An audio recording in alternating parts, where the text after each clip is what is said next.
Are you serious? You're the one with the issue. Why haven't you paid for the place we stayed? Because you left me. Just bring the money over. I won't because I was left behind. I didn't even want to go on that trip. I've been married to my husband for 6 years. We have a cute 5-year-old daughter, and watching her grow up is the best part of my life. But our relationship is really bad right now. I quit my job when our daughter was 1, and my husband said that if I wasn't working, I had to handle all the housework. So I did everything around the house and took care of our child alone. When our daughter was a baby, I struggled to get enough sleep. I asked my husband for help, but he just said he would divorce me if I complained. He even showed me the divorce papers and put them in a drawer in front of me. Whenever something went wrong, he would take out the divorce papers and talk about leaving, looking disgusted.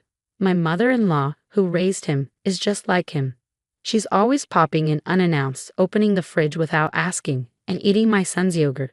If that was all she did, I might manage, but she also lectures me on how to be a good wife, especially after my husband complains about me. She even finds dust in the corners of the house to criticize me. So when she says she has good news, I don't trust her. She came over recently and said, "What's wrong with you?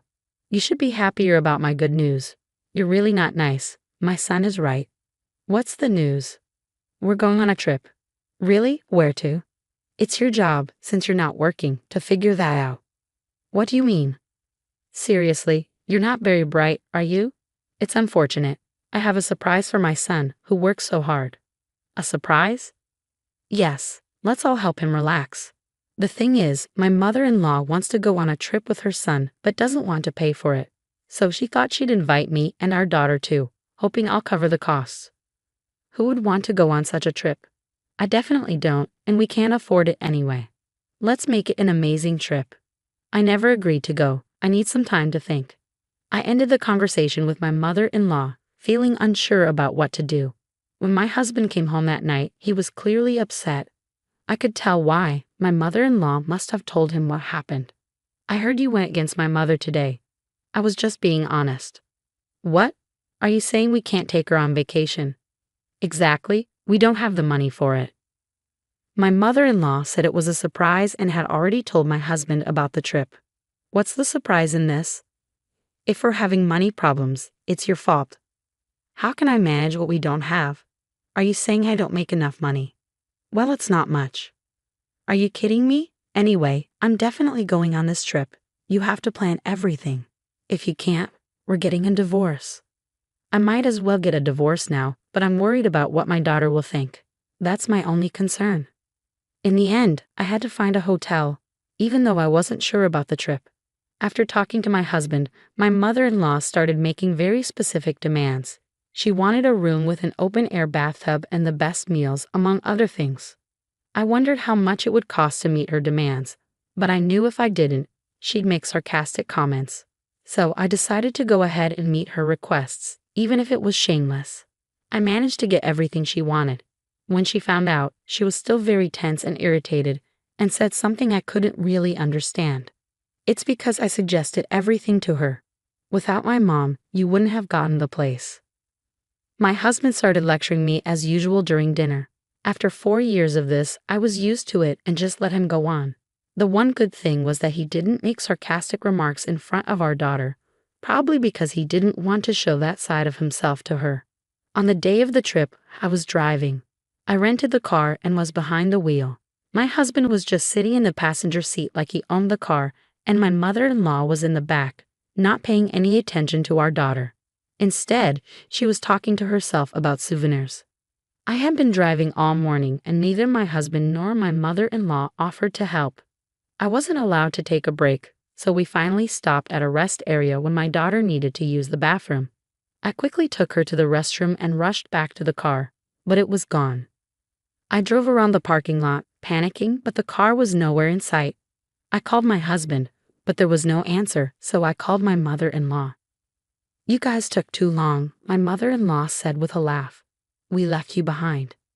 I tried to explain that I had only been gone for a few minutes, but my husband interrupted. "This is your fault for not listening to me. You don't deserve to go on this trip. Was that your plan from the start? If it was, then what about our daughter, Nina? She's just like you. She's been acting up lately and even talked back to Mom. She needs to be punished too. But she was looking forward to this trip.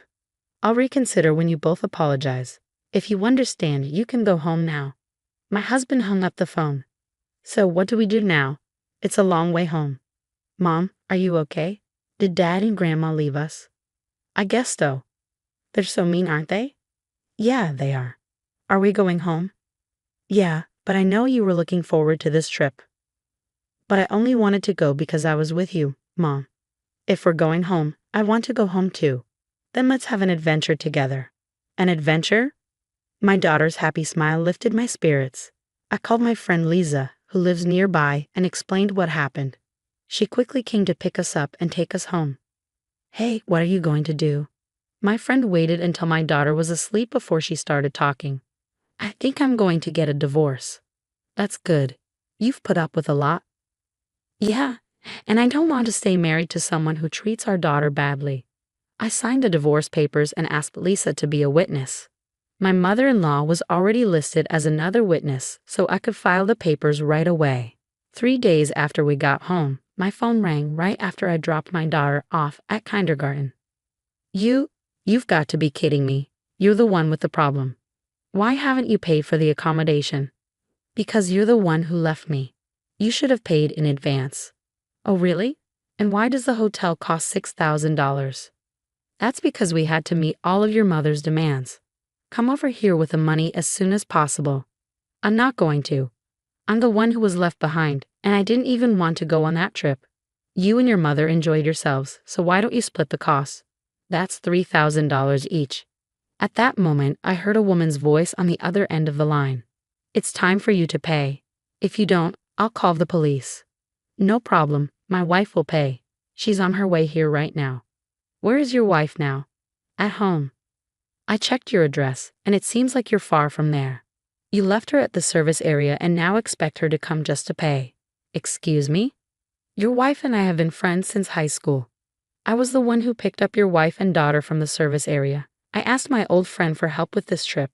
She offered me a free stay at the hotel she owns. In high school, she was struggling with her future. Her family owned a well-known hotel, but she had other dreams. As the only daughter, she had to take over the hotel even though it wasn't what she wanted. She told me that I was the one who supported her the most during that tough time. She felt she owed me, so she's returning the favor now. I told her she didn't need to pay, she could stay at the hotel. But she's not here. I don't have any personal connection with you, so you're just hotel guests. Since you're only guests, you need to pay the full price. Alright, how about you use your credit card to pay for now, and you can charge it to your wife later. I don't want to do that. It's not that you don't want to, it's that you can't. Wait, what do you mean? Your son's salary is $1,200 and the credit card limit is only $3,000. What do you mean, your wife is lying? You said you were making a good salary. My husband just stayed silent. He's a salesman, and he earns more if he gets contracts, but he only gets the minimum guaranteed salary. Despite having a lot of sales, he only gets the minimum pay, so he doesn't have enough money. Don't tell me you're going to use your savings to pay. That's reserved for the divorce, alimony, and child support. What are you talking about? I filed for divorce. Didn't you say you divorced me anytime? Yes, and I filed the papers as quickly as I could. So if we're not married anymore. Hold on a minute. I'm not waiting. My husband eventually agreed to pay Lisa in installments. I then hired a lawyer and officially filed for custody of my daughter, child support, and alimony. I moved my daughter back to my parents' house. One of Lisa's hotel regulars is an executive at my husband's company, and he told him to pay for the stay in full. My mother-in-law, who divorced when my ex-husband was in middle school and planned for him to support her in the future, learned about my ex-husband's income. She then contacted me, asking me to reconsider the divorce. I can't believe she has the nerve to ask that after everything she's done to me. My ex-husband also called, saying our daughter needs a father and suggesting we remarry and live together. My daughter is happy living with my parents. I don't understand why he's saying this now since he never took care of her before. My ex-husband went back to his mother's house right after the divorce. He had poor performance at work and wasn't good at planning, so he made a last-minute vacation booking for that trip. His inability to pay for the hotel became known through a company executive, and now he feels very embarrassed at work. Next weekend, I'm taking my daughter to the house hotel. I started a new job to build a better future for us. It's been a long time since I worked, but it's so much more fulfilling than my marriage ever was. The idea that children need both parents together didn't apply to us. I believe it's more important for children to have happy parents. I've learned a lot from this divorce. The only thing that hasn't changed is my commitment to putting my daughter first. With her, I can always do my best. People like my ex-husband seem to have a lot of confidence. I wonder where they get it from. Overall, I think the divorce was the right choice. I'm grateful for my wonderful daughter and supportive friends. I hope you find peace and happiness with your daughter from now on. Thank you for watching. If you enjoyed this, please subscribe to the channel. See you in the next video.